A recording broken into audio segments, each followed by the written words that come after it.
Going to a visit for today in Jurançon, which is quite near Libourne, but we do not have much more information for now. As the hour goes by, we're afraid to know that the victims were from here, but we don't know yet. The pilot of the police helicopter which crashed into the Clutha bar in Glasgow 2 years ago didn't follow emergency procedures after a fuel warning, according to the final report by air accident investigators. The pilot and 9 others died in the incident.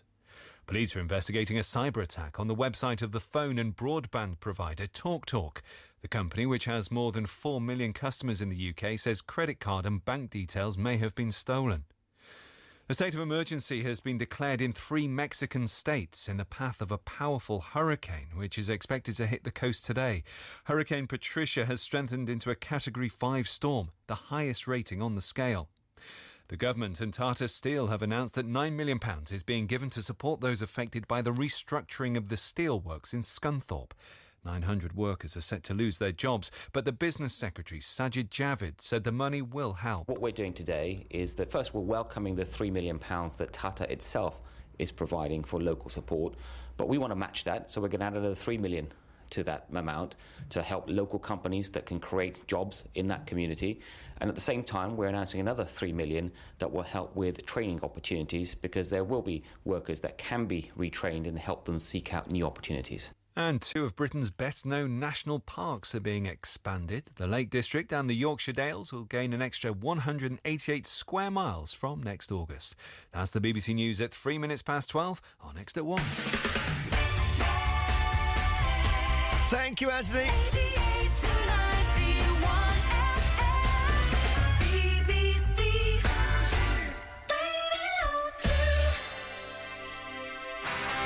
Friday afternoon on the Jeremy Vine Show. Great to be with you. Bit of a controversial statement from the female scientist who says women don't understand fracking. We'll talk about that next. Whether you understand it, male or female.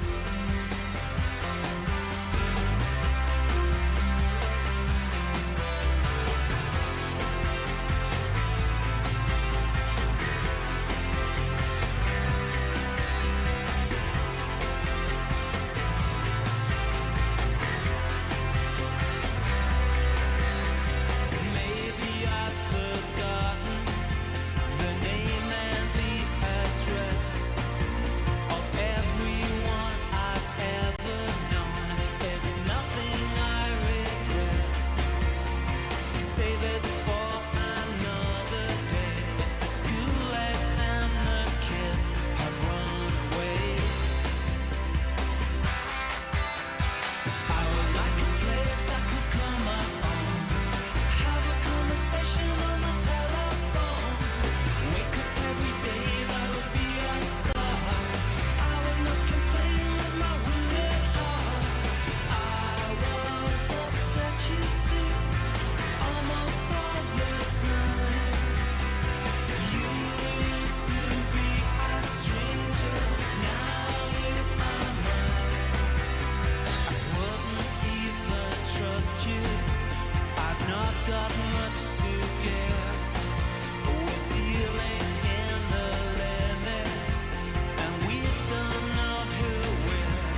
Oh yes, New Order and Regret. And on the show today, apart from fracking, 0500 288 291. If you have irritable bowel syndrome or IBS, we have one of the foremost experts on it, Dr. Jennifer Giambaroni, coming in, psychologist.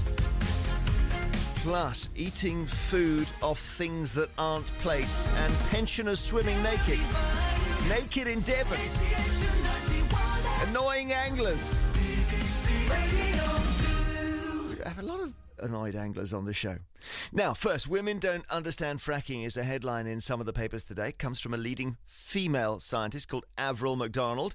She is the chairwoman of the UK Onshore Oil and Gas Association and is trying to convince the public of the benefits of shale gas extraction or fracking. She says that science education is typically lower in the female population, and when it comes to fracking, as she told the Times newspaper, women were more likely to form their views based on what she called gut reaction. She said women, for whatever reason, have not been persuaded by the facts.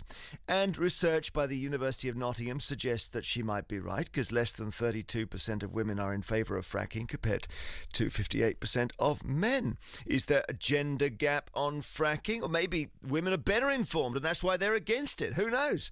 Listening closely to all of this is one of our listeners, Edna Cutler in Solihull. Hi, Edna. Hello. And it's nice to be in touch. I know you're somebody who, rather like me, you say you don't know a lot about fracking. No. Okay. Can I ask you what you do know? What I do know? Yeah. Well, I know that they're doing it to get the gas out, aren't they? Yeah, but spot on. And like I say, I'm sort of at that level too. So let's bring in Professor Peter Stiles, who's been at the forefront of research into fracking for more than 27 years. Yes. So, Edna, have a listen to the professor here. Okay. Calling out to Professor Stiles, are you there? I am. Hello, Jeremy. In How our are you? cruise studio. Hi. Well, I'll ask you a couple of questions, and we'll just go back to Edna. First of all, Edna said fracking is where you go into the ground and get the gas out. Is that right? Yes, that's pretty much true. There's a little bit more complexity to that, but yes, we're looking to find sources of gas from about 3 kilometres down, which are trapped in shales. Edna, are you happy with the process, with how they actually get the gas out?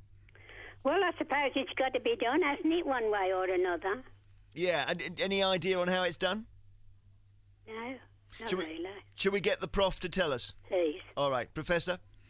Okay, Jeremy. Well, first of all, we need to realise that most oil and gas all around the world is actually generated in shales, which are rocks laid down in once deep oceans which ran across the whole of Europe, and as the sediments fell, the skeletons of small marine animals fell, and these were cooked by the pressure of rock and temperature, and they make oil and gas in some circumstances. And that's trapped very, very securely in these shales. It's been there for about 350 million years. And occasionally it has migrated out into what we call conventional reservoirs, which lie above this, and that's where we've been finding oil and gas for the last 100 years. But now people are looking to find, if you like, the mother lode of gas, which is these shales, and try to extract the gas directly from them. Edna, any questions about that? Well, is it the easier way to get the gas out? That's what the professor's just said, the last sentence. Well, it's not particularly easy, but in actual fact, we're actually running out of easy options for finding oil and gas. And the one thing about shale is it's very widespread. Other oil and gas fields are actually quite localised, but it's probably true to say that shale exists all the way from Ireland, all the way across Europe as far as the Urals. Not always containing gas, but if we drill down, in most countries in Europe, we will actually find these shales at some kilometres below the surface. So, Edna, are you happy with how they actually do it? Should we get the professor to explain that? Well, I think I understand that, and I suppose really if there's no other way of doing it, it's got to be done that way. And you go down with a pipe and you put explosives down there, Professor? What happens? No, what happens is this gas is held very securely. It's not held just in the actual sponginess of the rock, which we call the pores. It's actually like a liquid absorbed onto the actual structure in the same way it is in coal. And in these shales, there are very, very few pathways for the gas to be transported. And in order to get it out, they have to make artificial pathways. And that's what they call, well, we used to call it hydraulic stimulation, which seemed to attract far less attention than calling it fracking. But what you have to do is you actually have to produce artificial fractures where there are none naturally. I see. So the word fracking, I've always wondered this, comes from the word fracture. You're fracturing the ground. Yes, hydraulic fracturing or hydraulic stimulation. And the hydraulic... I understand that. I do now. I didn't know what it meant before. Brilliant. Is that helping, Edna? Yes, it does, yes. And shall we ask him about how you actually create these fractures? Because I'm guessing it's explosives, is it, Peter? No, not at all. If you think about these shales, they're lying about 10,000 feet below the surface. So above them is 10,000 feet of rock. And that equates to a pressure of about 10,000 feet per square inch. So in order to actually make fractures, you have to pump water into that rock at slightly higher pressures than that, and you can cause small fractures to happen. So it's not explosive. The only time explosives are used is to actually make holes in the pipe. There's a borehole drilled down to about 3,000 metres, 2.5 miles, and then it turns horizontally. You can steer the drill so it runs along the shale for hundreds of metres, sometimes thousands of metres. And then you've got to actually make some holes in that. So they make tiny holes in that with very, very small explosives. Fracking is not explosive. You then pump water in, and it's the pressure of the water which makes these fractures. Edna? Oh, yes. Yes, I understand that now. And are you feeling better about fracking? Well, I suppose it's got to be done. Yeah. That's what they call progress, is it? Yeah. Well, I guess that some people worry that if you disturb what's below the ground, right. you cause trouble. You don't know what cause the problems you're causing, do you, really? But there you are. I suppose if it's got to be done, how else can they do it? Peter Stiles, does the water have chemicals in it? A small amount, mostly. Okay, you have to realise, if you actually pump the water back out of the well, these fractures close immediately because they've got this vast weight on them. So what you need to do is to actually put something in the fractures to keep them open, and what you put in is sand. 99.5% of what is pumped down the well, is actually water and sand, and it's the sand which is left holding these fractures open. There are a small amount of chemicals which are added to actually reduce the friction in the well and in these fractures, but in actual fact most of the chemicals we're talking about are H2O, which is water, and SiO2, which is sand. It sounds to me, Edna, as if you're not against fracking. Well, no, not really, as long as it's not too dangerous. I suppose something's got to be done to get the gas out. Did you have any concerns before we met the professor today? I never give it a thought, to be perfectly honest. Yeah, it wasn't something that crossed your radar? No, not really. What do you make, Edna, of the scientist, who's a woman, actually, who says that women don't understand fracking? Well, women do say that because they're very... they're discriminating against women, aren't they, really, when they talk like that? Yeah, it sounded like it, yeah. Well, it does, doesn't it? But then she was a woman herself, so... I know, yes. But she could still be doing it. Yeah. And do you feel like you're on the ball with it now? Well, I know, I understand a little bit more about it. What, Professor Stiles, I know this is dangerous territory, but do you think women are less maybe interested in the nuts and bolts? Well, I think it's quite a patronising statement, because in my opinion, I've now given almost 100 lectures around the country and in various other countries on this, very few people do understand fracking. I don't think it's a gender-related thing. I think there's not very good information out there, and I think it's important that scientists like me and government actually explain more carefully what the issues are. It is an industrial process, that's quite clear. But we import half of our gas from other countries like Siberia, Algeria, Qatar. And the environment regulations are much worse there than they are here. And so we're actually exporting our environmental responsibilities. And I hardly think that's the ethical way to deal with our energy issues. Edna, any fracking going on near you, do you know? No, I don't know of any that's near me at all. Not seen any? No, not at all. And of course, it's not that visible, Professor, is it? Well, no. There's a small period where actually you have a drill rig there, but once that's gone, in actual fact, the surface installation is like a bit of plumbing at the surface. It is by no means as, I'm old enough to remember the Beverly Hillbillies, I'm sure you aren't, but we don't have great vast fields of oil derricks standing there. We actually have drilled a hole on Keele campus for experimental purposes, and we drilled for 6 weeks, and now there's a very inconspicuous piece of plumbing sitting there. I suppose, Edna, where it gets interesting is if we get stuff out the ground cheaper and then your fuel bill goes down. At that point, we all get interested. That would be more interesting, wouldn't it? Yeah. It'd interest all the women. Yeah. Well, everybody, I'd say. Because that's always a point of pressure, isn't it? Of course it is. Well, I hope you have a lovely weekend, Edna. Thank you. Thanks so much for coming on. Thanks for asking me. And thanks, Professor, as well. You're very welcome. Very interesting. Professor Peter Stiles at the forefront of research into fracking, just explaining the mechanics for all of us. Edna, have a great weekend. Bless you. Take care.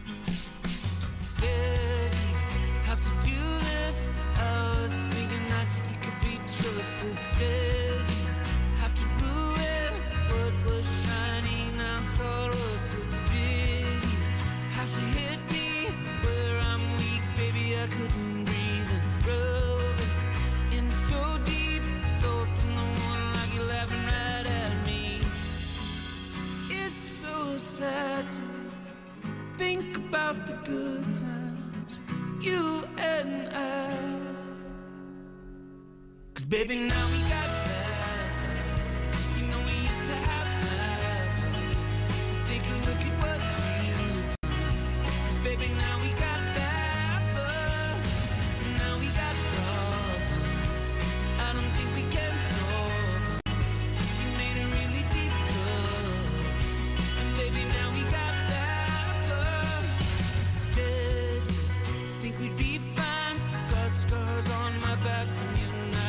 Don't think it's in the past. These kind of wounds, they always last. Did you think it all through?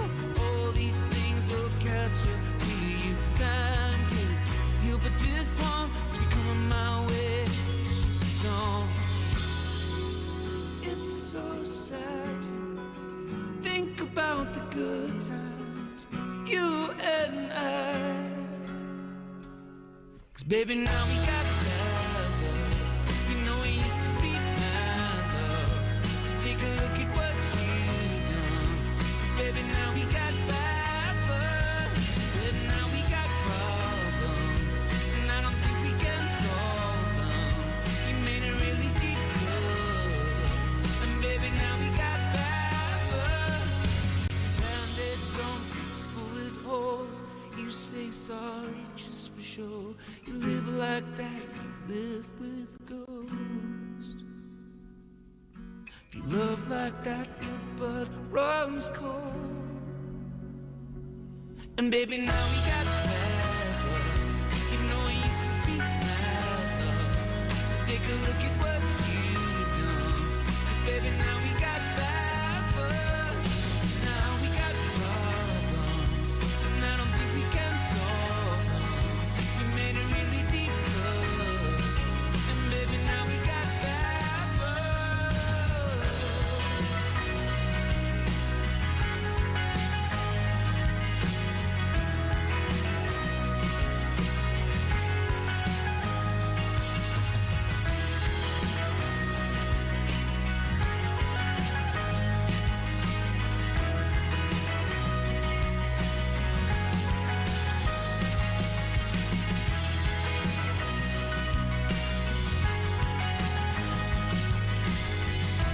Taylor Swift song, Ryan Adams singing it differently. Bad Blood it's called. We're discussing fracking and this maybe odd comment from the female scientist Avril McDonald, who's chair of an oil and gas thing, who says women don't understand fracking. And quite a few female listeners beg to differ. Let's speak to one. Fiona Young is in Whitchurch in Shropshire. Hi, Fiona. Hello, hi there. You're not impressed with Avril? Oh, I'm not at all impressed. Oh, goodness me. And I'm not impressed by the way the BBC are handling it either because you seem to be perpetuating the myth by your current programme, saying that silly little women don't know what they're talking about, and therefore only intelligent people are pro-fracking, and anyone who's against it must be uneducated and a silly little woman. Because I'm so cross. Well, so the professor who explained it was too pro-fracking, you think? Oh, absolutely. It happens every time. Every time the BBC run anything, the so-called experts that you get in are always far more pro-fracking than against. So give us the case against. The case against. Oh my goodness, it simply should not be happening. It definitely should not be happening in this country. We are far too overpopulated. The science does not stack up in favour of it. There is so much evidence out there now. There are report after report after report that said it is not safe. It cannot be regulated into safety, and it simply should not be going ahead. Because you our are tiny little island, particularly. It's just a no-brainer. It's just a no-go. Because you are doing stuff underground that may affect the water table and everything else. There is certainly evidence to suggest that drilling near an aquifer, for instance, stands a good chance of contaminating that aquifer. But we also have we had a geologist over the other day who explained that the fault lines in the UK are so complex that it is almost inevitable that there will be some contamination of water supplies. We cannot afford to take that risk. The prof did say, and it's irrelevant that it's a bloke professor, but he or maybe it's not. He did say that actually if we carry on buying our gas from Ukraine, we're subcontracting out all the safety issues to them. And we're not buying our gas from Ukraine. Or from Russia via Ukraine. We get most of our gas from Europe and Qatar. Okay. We pipe it over from Europe, and the liquefied stuff comes from Qatar. Well, I thought Those last are time our two main suppliers. I thought Ukraine was in Europe, but anyway. We get it from Norway, not Europe. We get a little bit from Europe, but Norway is our biggest supplier. Okay, so we're fine with Norway. We're fine with importing it. Yeah. We don't have to worry about safety issues in other countries. That's not fracked gas anyway. Yeah, the but stuff that's coming from Norway is conventional gas. I personally don't think fracking should happen anywhere in the world. The UK is a particularly bad place for it to happen, and we seem to be swimming against the tide. The rest of Europe are turning against it, and for some reason, our government seems to be hell-bent on pursuing it, in spite of all the science and the evidence that stands against it. Thank you very much, Fiona Young, Whitchurch in Shropshire. Let's talk to somebody else against fracking here. Keep it balanced. Peter Jones in Aberdeen. So a bloke against fracking. Not that it matters what gender you are, Peter, but why are you against it? Well, listening to your previous caller, Mrs. Young, she seems to have a better grasp on this, although Professor Stiles before her, he certainly put some points in. But I did my first frack in 1978. I've been fracking for 40 years. And initially what happened was the Saudi Arabians, their oil wells were depleting. And my company went in to pump water into the wells to stimulate them. But we also started pumping enzymes in bacteria in the water. And this caused the wells to go sour, hydrogen sulfide gas. Okay. Which is a bad thing. Which is a bad thing, yes. Right. So I think hydrogen sulfide, I think something like 20 parts per million will kill you. Right. And so that goes into the water table or it goes underground. What did it do? Kill trees or what? Well, it stays there. The chemicals that we're using to kill off the bacteria does not deteriorate. It stays there. And eventually, as Mrs. Young said, it will eventually go into your water table. It will leach up into the groundwater. And if you look at the Marcellus shales in the States, you see the devastation it's causing there. you will have land which your children and your grandchildren will not be able to live on. Okay, Peter, thank you very much. Did lots on this, lots on fracking. Maybe the whole way this story started about, women, this allegation by a female scientist that women don't understand is kind of irrelevant, because Matthew in Devon has just rung in and he says, wait, I'm a 32-year-old man and I didn't know what fracking was until the professor explained it just now. So it's definitely not just the women. Ridiculous. On Twitter, C-Mac says the woman you've just had on is delusional. We don't get our gas from Norway. We get most of it from Siberia and Russia. She needs to get her facts right. I got confused there because I thought it was Russia. Okay, we'll find out. Scott Beardsworth in Clitheroe says, I'm 21. I understand fracking is a bad idea. I know how to research stuff. I know how to use the internet.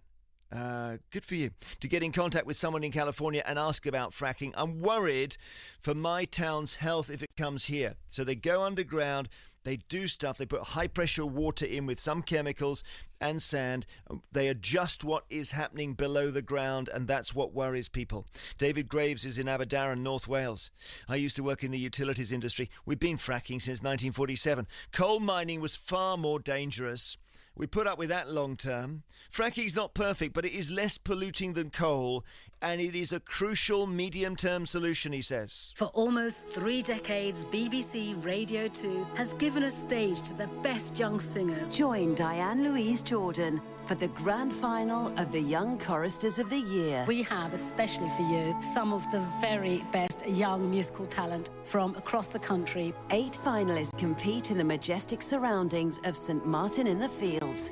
They have actually made it through 2 rounds of judging to get to this point, so they really are the creme de la creme. The Young Choristers of the Year grand final with Diane Louise Jordan. Online now at the BBC Radio 2 website.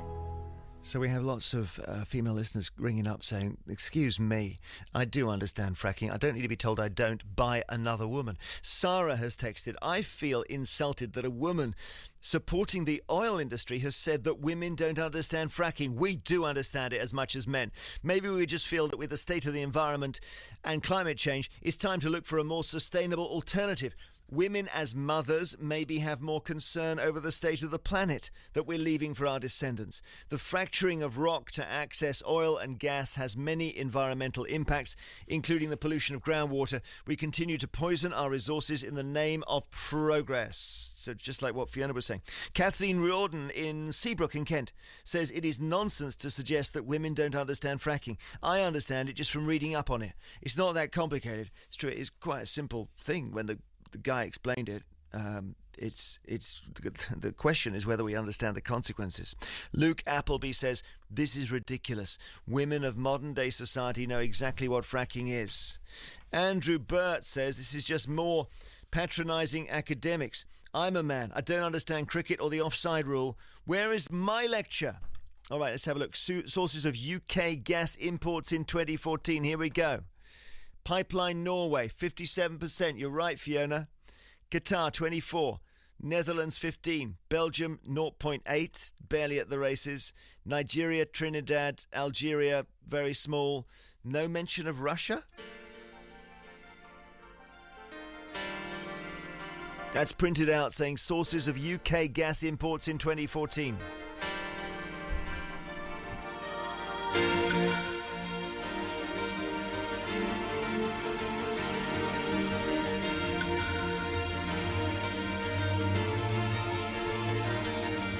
It's warm in and out, the pulse of flowing love. Spread the calm to meet the others.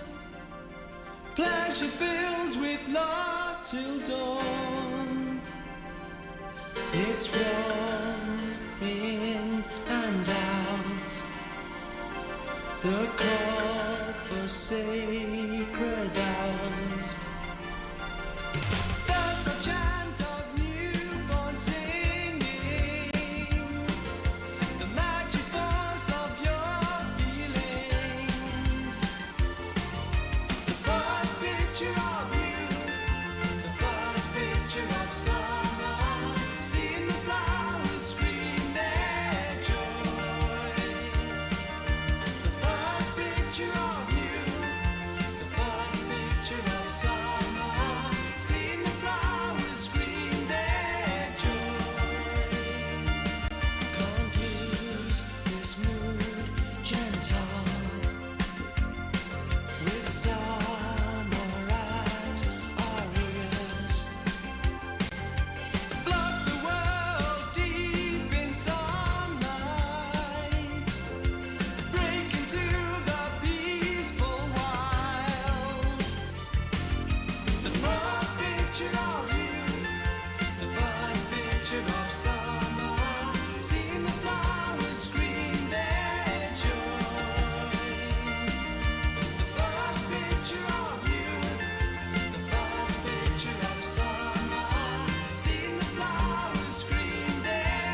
notice he does the first picture of you, and it's Jeremy Vine here. Very good afternoon to you. Great call by, it was Fiona earlier on who said we don't get our gas from Russia, and it's true. We just had a look, and it is all Norway. She's absolutely spot on with that.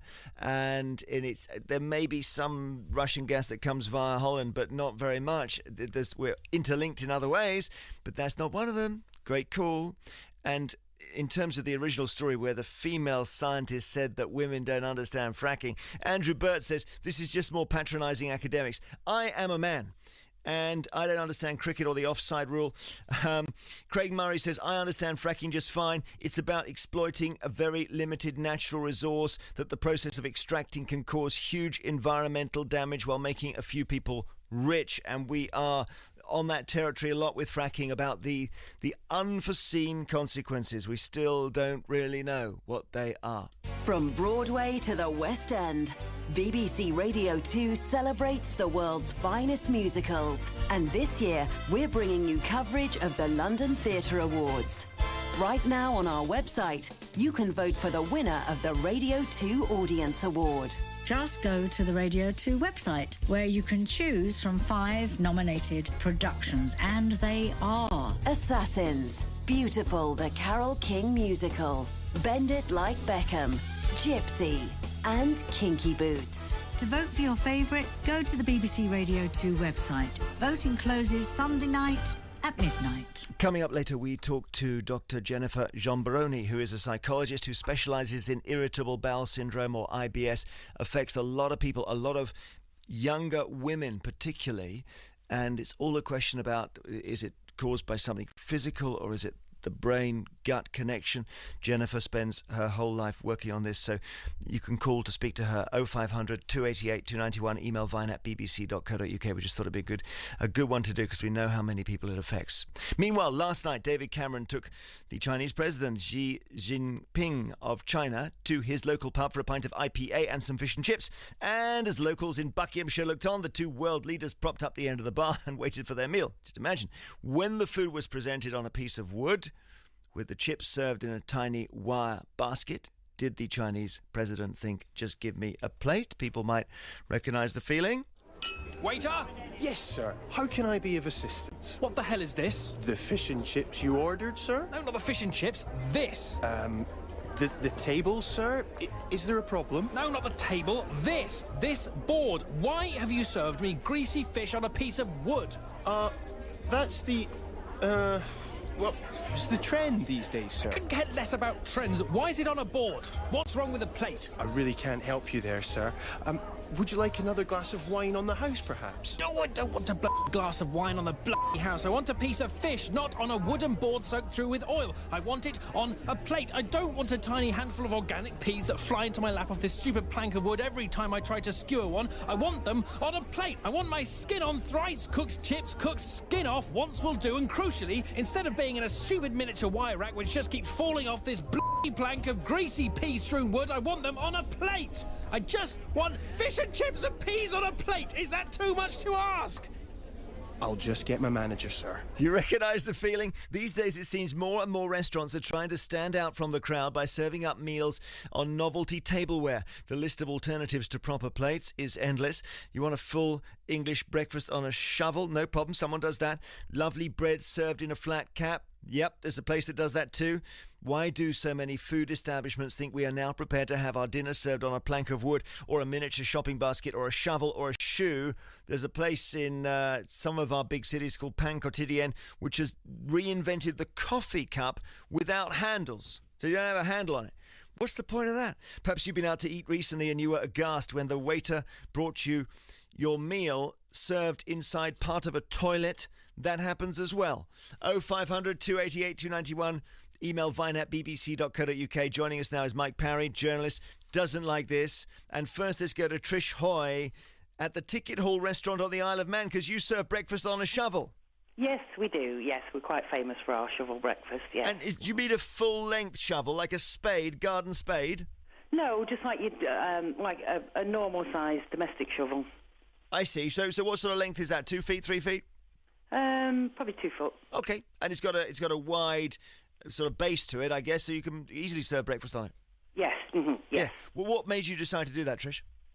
It's not new. We've been doing it now for over 2 years. We've been doing breakfast on the shovel, and because we are in a Victorian railway station, it goes back to the tradition of what how the firemen used to do their breakfast. And what they do, they'd come in the morning, they'd light the fires, and they'd bring the raw items for breakfast, and then they would cook their breakfast in the fire on a shovel, so it would be ready for them when they had the break, and that's where the tradition comes from of the fireman's breakfast. It's quite a long thing, a shovel. Does it not stop someone sitting to the right of you? Not really, no, because the handle's probably a foot long, and say it's never stopped them before, so we haven't had any problems with the size of the shovel, really. And can you fit a shovel in a dishwasher? Yes, you can fit a shovel in a dishwasher. So you can keep it nice and clean? Yes, we do. Yeah, they all get washed in the dishwasher, and then we put them, as they come out of the dishwasher and they're dried, we just put a very fine layer of cooking oil on them to stop them rusting. And has any customer said, look, I love the breakfast but not the shovel, can you give it to me on a plate? Yeah. I mean, we give them the option. They're not forced to have it on the shovel. They come in, would you like a shovel or would you like a plate? I mean, most of them, because it's gone global, will come in and say, oh, can we have the shovel breakfast? And that's what they call it now, as opposed to the fireman's breakfast. And other people, as I say, they get a choice. So we don't force them to have it on a shovel. And sometimes we give them a shovel and the plate. They want it presented on the shovel, but then they take a plate as well so that they can put it on the plate. Thanks, Trish, very much. Okay. Cheery bye. Trish Hoy, right, Ticket Hall Restaurant, Isle of Man. Thank you. I bet they got a person eating it on a shovel right now. Mike Parry, journalist, you don't like the shovels, you don't like the other stuff. Well, listen, Jeremy, it was great to hear what Trish had to say there, but I can tell you something. The idea that all the customers love it is absolute nonsense, and I'll tell you why. I've got a personal experience. Now, I live sometimes down on the coast. There's a place down there in Portsmouth called the Customs House, okay, in Gunwolf Quays.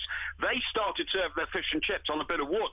Now, I'd been going there for a number of years, 3 or 4 years, and all of a sudden a gentleman arrives as the new manager from the continent, a very able chap, but he decided, we'd have our fish and chips on wood. It was dreadful. The very first time, it was all that spoof that you put up before your show about the grease on the wood, and by the way, they'll never clean all the germs off a piece of wood like they do off a ceramic plate. But I went round the dining room to all the people who had fish and chips. It was a Friday. Traditionally, they serve a lot of fish and chips. And I said, are you enjoying your fish and chips on this bit of wood? And they all said no. And I said, have you complained to the manager or the chef? And they said, well, we don't like to. I said, well, I do. So I went round and got a petition up, and I got 12 people in the dining room who said no more wood. And guess what? They got rid of the wood. I went to see the manager and I said, this is dreadful. We don't like wood here. We like ceramic plate. Bring back the ceramic plate. And they did. So, the silent majority, and I bet there's a silent majority in that restaurant over in the Isle of Man, which I'm sure Trish runs very, very ably. The silent majority can get rid of the shovel. It's all very well being quaint, but if you shovel it off the shovel onto a plate, there's no point in doing it. If I came home one day and somebody had said, by the way, we converted your penthouse apartment, Mr. Parry, back to gas lighting because it's quaint and old-fashioned and there's no more electricity, it would be quaint, but it wouldn't be practical. Understood, but eating your breakfast off a shovel. But you're not in favour of the look of things, so on that basis you'd abolish wallpaper and art galleries. No, not at all. Where they have a practical use, where they can actually stimulate the artistic side of you, inside of you, that's fine. But you know as well as I do, Jeremy, in this country, we are a country of non-complainers. And if somebody has a wacko idea and decide, and politicians are the best at this, aren't they? Let's have 6 bins, in which to collect your rubbish and all that kind of stuff. It's the same as going into a restaurant and being told you will have your food on a bit of wood, and by the way, I've been looking at this morning, the chips don't only come in little white baskets, they come in miniature shopping trolleys, miniature picnic tables, as you quite rightly said, in a flat cap on top of a rock. I mean, it's nonsense. All you want to do when you go into a restaurant is be unencumbered by the surroundings of your food and just eat your food. And by the way, Jeremy, you know as well as I do, this started a few years ago in the metropolis when you were served food on a plate, but then when you asked for bread, they brought you the bread, but they never brought you a plate. No, and you had to go and say, excuse me, where's my plate to put my bread, my butter on my bread? They said, do it on the table. Everybody else does. Yeah. Not for me. No, so bread's being put straight on the table. You don't like that either? No, I I do not like that. How do I know who's been on that table before me? Quite seriously. And they say, oh, well, don't worry, we put new paper tablecloths on every time we serve somebody. It's not good enough for me. I didn't pay to have the crumbs, right, all over the paper tablecloth for the rest of my lunch because they will not come in between courses. And I say, look, you put my bread on the paper tablecloth, the crumbs are now all over the table, bring me another paper tablecloth because I don't like to eat amidst the squalor of the crumbs from the crusty loaf I order with my soup. But no, they won't bring me another piece of paper tablecloth, so I have to sit there in the squalor of breadcrumbs. Thank you very much, Mike Perry, who doesn't, I think we've got from that, he doesn't really like stuff that aren't plates. Tim Price on Twitter says, let's not forget those shishi places that serve your meal on slate. Slate is another one.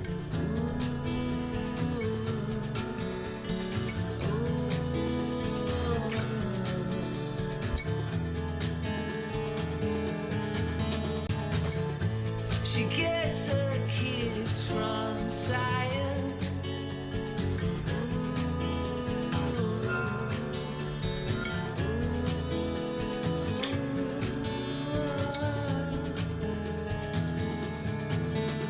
It's hard to see, it's not enough when you're blinded by computer love.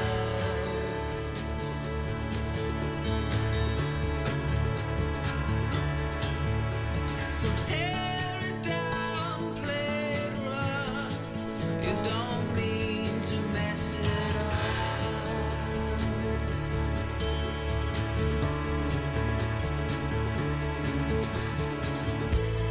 How I wish we could start over.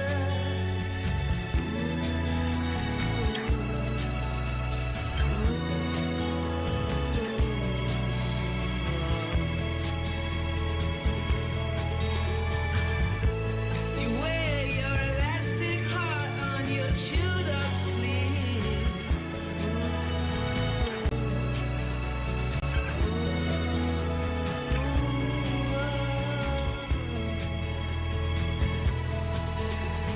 First you cry, then you laugh. You're like a circle cut in half.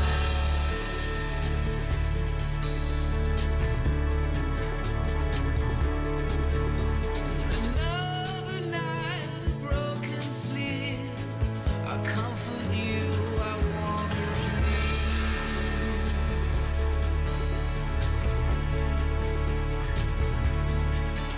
But you still got time, a warrior child. When the storm starts, it's only on the outside. The times we couldn't see the light, but only wipe our tears dry.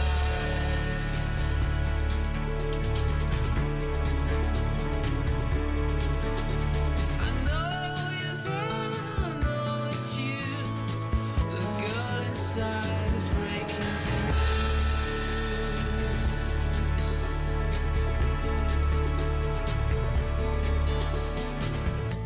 The girl who fell to earth.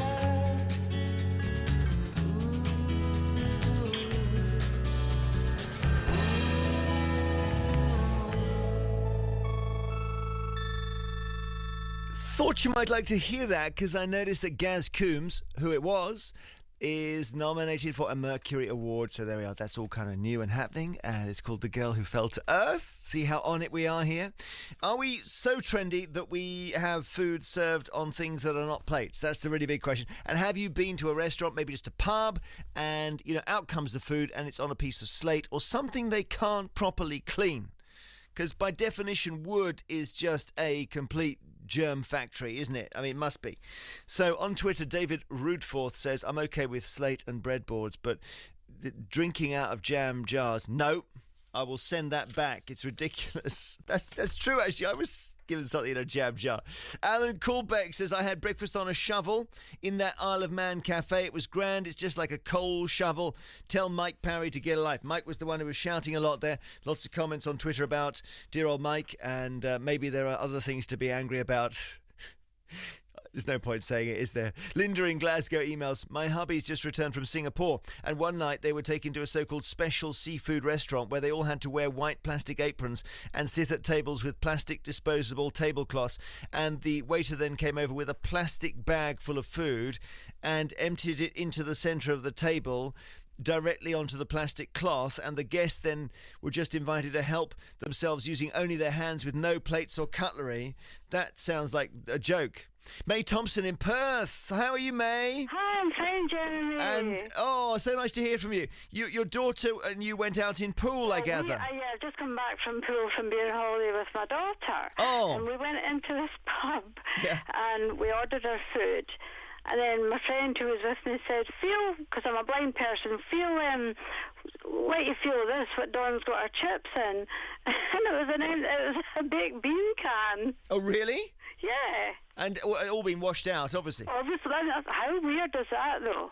I don't mind chips in things. How did you feel about that? Because obviously the top edge of it could be sharp. Yeah, well, it didn't feel sharp because I felt around the edge, and I just thought, how strange. Why would you want your chips in a baked bean can? Are you somebody who thinks let's just go back to plates? Yeah, I prefer plates.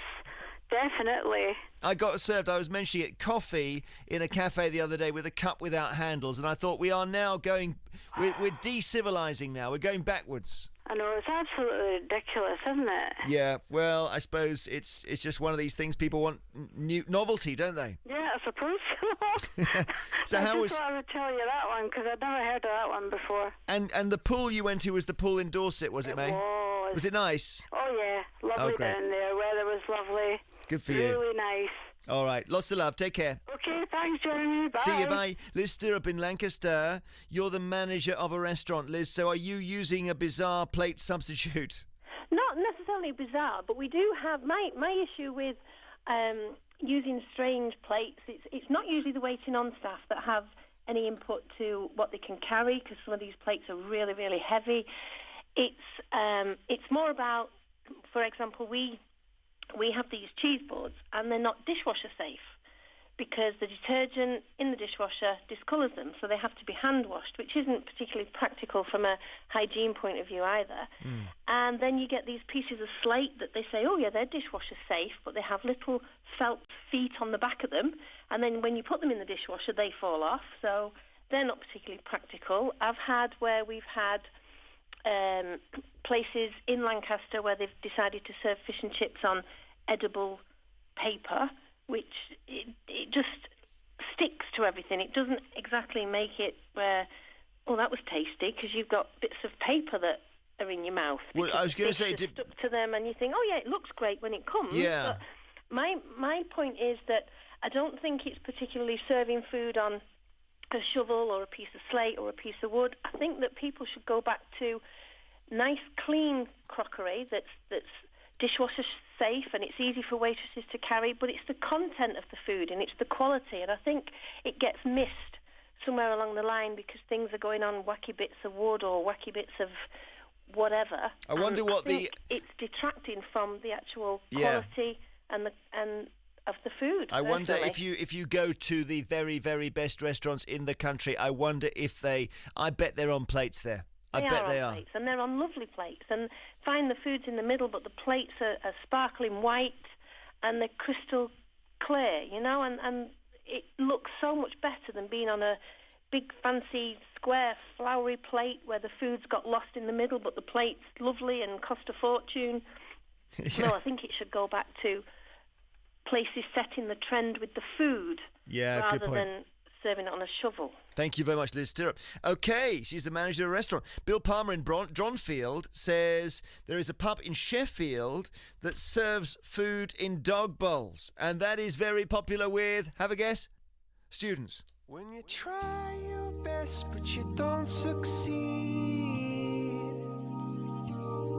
when you get what you want but not what you need, When you feel so tired but you can't sleep, stuck in reverse,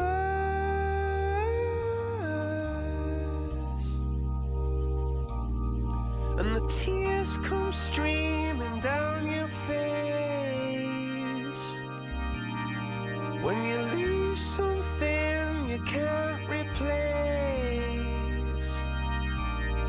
when you love someone but it goes to waste, could it be worse?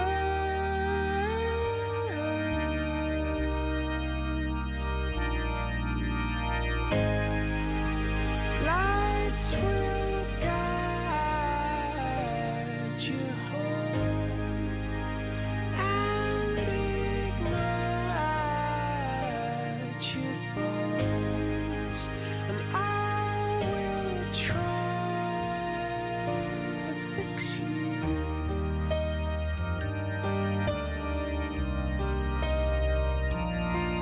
And high up above or down below,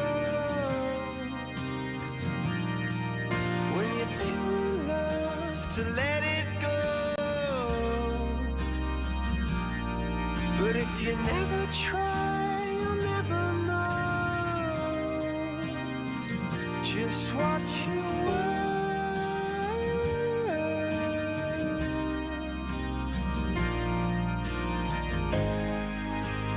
Lights will guide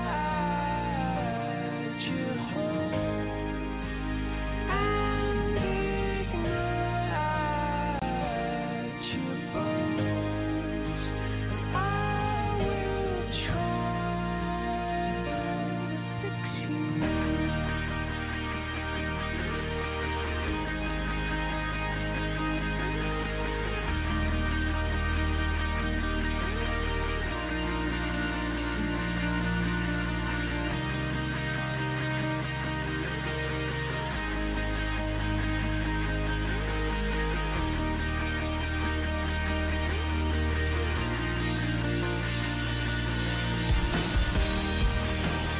Tears stream down your face when you lose something you cannot replace.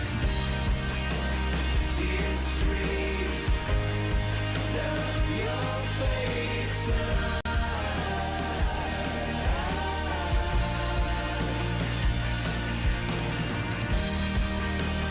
tears stream down your face. I promise you I will learn from my mistakes. Tears stream down your face, Isn't that amazing? Coldplay Fix You. After the news, we meet IBS specialist Dr. Jennifer Giambroni, psychologist who's very big on IBS, irritable bowel syndrome. If that is something that you suffer from, or maybe your partner does, or your daughter or your son, do get in touch. 0500 288 291. You'll be able to speak direct to Dr. Giambroni, who's coming in. Solly has texted about this business of not using plates, which is obviously preoccupying us here, and says, excuse me, wood is not a germ factory. Ask a butcher who scrubs his block every day, as well as the chopping boards, which are made of wood. Wooden boards contain less bacteria than plastic boards when washed properly. That sounds like a fact. Julie in West Midlands says, my husband always sends his meal back when it arrives on a lump of wood. It drives him mad. I too would prefer a plate, but I'm always too polite to ask. Okay. Now, the shovel thing. Betty Wincott is in Tamworth in Staffordshire. Betty, the shovel breakfast was real for you, wasn't it? Yeah, well, it was real for my husband, Jeremy. Yes.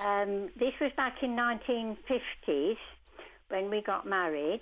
And he was a fireman on the steam locomotives, and once a week, because stuff was still rationed then, he could take 2 rashers of bacon, a sausage, 1 egg, and a little knob of butter, and 1 or 2 rounds of bread.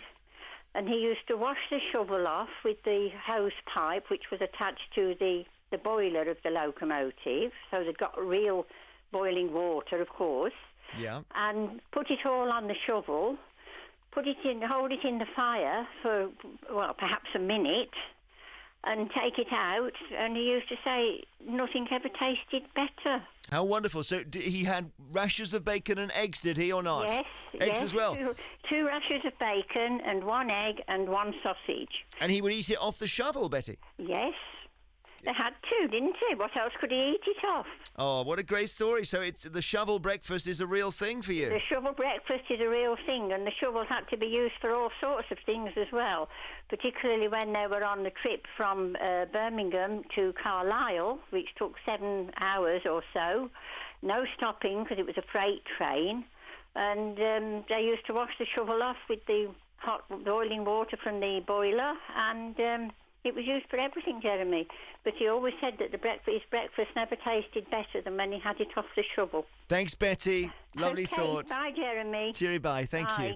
Jackie Ross in Gretton emails. Don't get me started on food served on slates and chopping boards, not to mention chips brought out in mini chip pans, as they did for the Chinese president. That's why we're talking about. Or worse still, mini buckets. It drives me bonkers. It actually puts me off dining in certain places. It is pretentious claptrap. It's often a ruse used to detract from mediocre food. If it's not on a plate, I'm not interested. There's virtually nobody's rung up so far saying they want it served on odd things. Michael Carpenter says, I can't stand having my food served on a manky, contaminated chopping board. What is so hard about using a plate? Do stay with us for Dr. Jean Baroni. And more on BBC Radio 2 online, on digital radio and on 88 to 91 FM. BBC News at 1 o'clock. This is Anthony Birchley. The deadliest road crash in France for 3 decades has claimed more than 40 lives. Police have begun a criminal investigation into the cyber attack on TalkTalk, which may have put customers' bank details at risk. And a powerful hurricane is set to smash into the Mexican coast later today.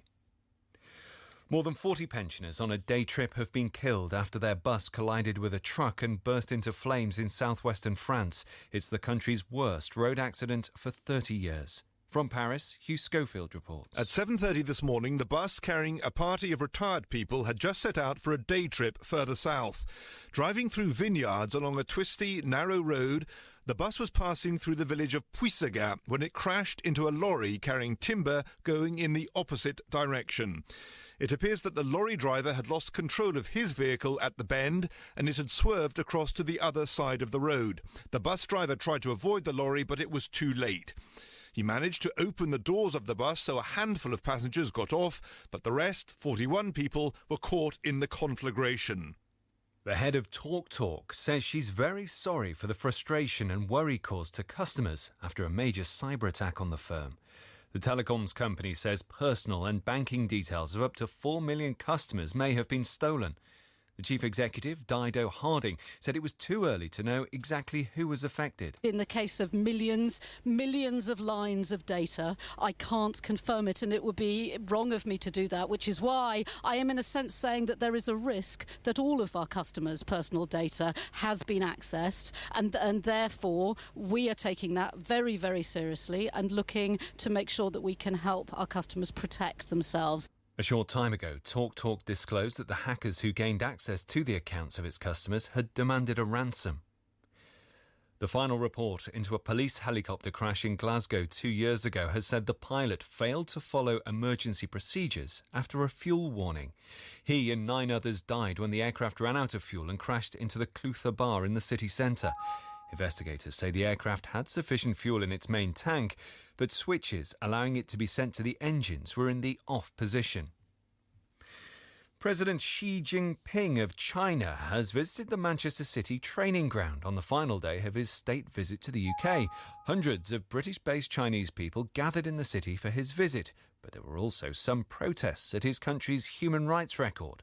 Sophie Long reports from Manchester. The Chinese president was greeted by a large and excited crowd of Chinese students who had gathered since the early hours at his first stop, Manchester University's Graphene Centre. They only caught a glimpse as he was given a tour along with the Chancellor George Osborne, keen to promote what the government is calling the Northern Powerhouse. An avid football fan, he then met David Cameron at Manchester City Football Academy. They watched a training match and talked to footballers before moving on for lunch with business leaders at Manchester Town Hall. His final stop on this 4-day state state visit will be Manchester Airport, where a new direct route from Manchester to China will be formally announced. A powerful storm described as potentially catastrophic is heading towards the coast of Mexico. Hurricane Patricia is generating winds at nearly 200 miles an hour. From Mexico City, Katie Watson reports. Patricia has grown from a tropical storm to a Category 5 hurricane in less than 24 hours, and officials are warning that it could be the strongest ever storm to hit Mexico's Pacific coast. It's due to arrive later today, bringing winds of up to 200 miles an hour. In the hurricane's path is Manzanillo, Mexico's biggest port, and the tourist resort of Puerto Vallarta, where people have been told to stay away from the beaches. Businesses have started boarding up their windows, the authorities are preparing shelters, and schools have also been closed in several states. The government and Tata Steel have announced a £9 million support package for Scunthorpe after 900 job losses were confirmed at the town's steel plant earlier this week. Unions have warned that the closure will devastate the local community. The leader of Plaid Cymru, Leanne Wood, will set out her plans for next year's Welsh Assembly elections at the party's annual conference this afternoon. She'll attack both Labour and the Conservatives over the NHS, but Ms Wood is also under pressure herself after failing to add to the party's 3 Westminster MPs at the general election. In the city, the 100 share index is up 109 points at 6,486. And the weather, a generally dry and cloudy afternoon with some bright spells in the east. It'll get increasingly wet and windy in Scotland and Northern Ireland, and the temperatures will reach 15 Celsius in London, 13 in Cardiff and Belfast, and 12 in Edinburgh. BBC News, it's 1:05. Thank you, Anthony. We're about to meet IBS expert Dr. Jennifer Giambaroni. Do call 0500 288 291 if you need advice about irritable bowel syndrome. Affects a lot of people.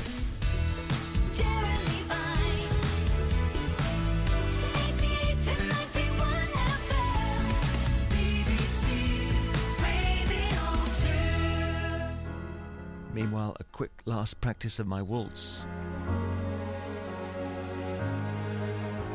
She may be the face I can't forget, a trace of pleasure or regret, maybe my treasure or the price I have to pay. She may be the song the summer sings, maybe the chill the autumn brings, maybe 100 different things within the measure of a day.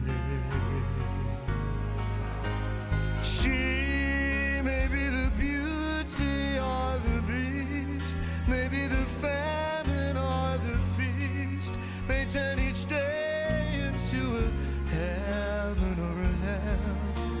She may be the mirror of my dreams, a smile reflected in a stream. She may not be what she may seem inside her shell.